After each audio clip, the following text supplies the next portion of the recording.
it seems overwhelming. So let's take the first step. People are listening and saying, okay, AI, I love that statement, is the worst it's going to be today. That's an amazing meme. But where do people start? I mean, if you've got symptoms and you might have friends, and we spoke about someone on email who unfortunately went through the traditional system. They had missed his cancer, that then he put the data in from when he started the symptoms, and already the AI said, listen, this is most likely a cancer. He was in tech himself, and yet 3 months previously, he didn't know that he had cancer, and the physician missed it. Mhm. Where does one actually start? People are listening now with regards to your own health and wellness and performance journey using AI. Yeah, you can use any one of the main, what's called frontier models. So frontier means they're the very best out there. And there are a few models that I would say are really good to use. Are they going to be perfect? Are they going to be 100% accurate? No. You need to know that going in. But if you start using at least multiple of these and comparing and cross-checking, that's going to give you the best level of insight. So what are the ones to try? ChatGPT for sure. Now, the Um, paid model or the OG, I want to drill in here. So, yeah, ones that you can upload your labs up to, where do people go? And, obviously paid is going to be better than just free. paid will give you a little more access. It probably gives you access to reasoning capabilities if you need that, and to do research online.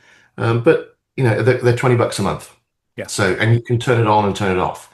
So it may only cost you $20 if you want to use it, Yeah. which, it's pretty reasonable compared to even a copay for Yeah. going to see a human doctor. So ChatGPT, you'll get pretty good results just with the free model. So you Okay. can start there. If you want to throw $20 at it, you get the pro version. Similarly with Gemini, Gemini is the Google large language model. Pretty amazing, amazing capabilities. And then the other one I would consider is Claude from Anthropic. Claude is probably the most, I don't know, friendly in terms of the way it talks to you, and it's probably the best at writing.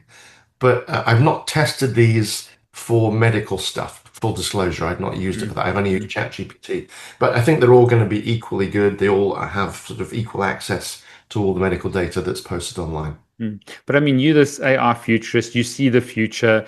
AI is now on your doorstep. You go all over the world speaking about this. Surely you put your own symptoms in. You've uploaded your own labs. You want to, not double check your doctor, but your doctor's human.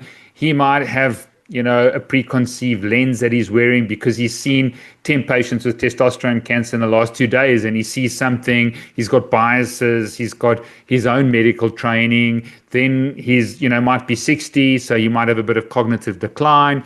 What are you doing practically, with your own data? Me personally, I haven't used it much, but I have used it for friends who Okay. are a little older than me and going through some conditions. I had a friend recently who was started bleeding out of their ear whenever they chewed. And they weren't getting much satisfaction support from their doctor. Oh, it'll heal up. Because they weren't really sure what it was. It's a fairly unusual thing, a fairly unusual Mm, condition. And, you know, we sat with ChatGPT and fed in, here's the symptoms. What might this be? And we had a back and forth conversation and narrowed it down. It asked questions. Oh, that's okay. And it would say things like, oh, that helps us get more clarity on what might be happening here. And we figured out what it was. And he went back to his doctor empowered with a whole conversation. I printed it out for him so he could take it back. And I'm sure clinicians are going to hate this. People essentially, here's what I found online. Um, but it empowered my friend to have data, to have a data-based conversation yeah. with the doctor and say, hey, have you thought about this? Have you thought about that? And it turned out they figured out exactly what it was. He's had treatment and he's fine now.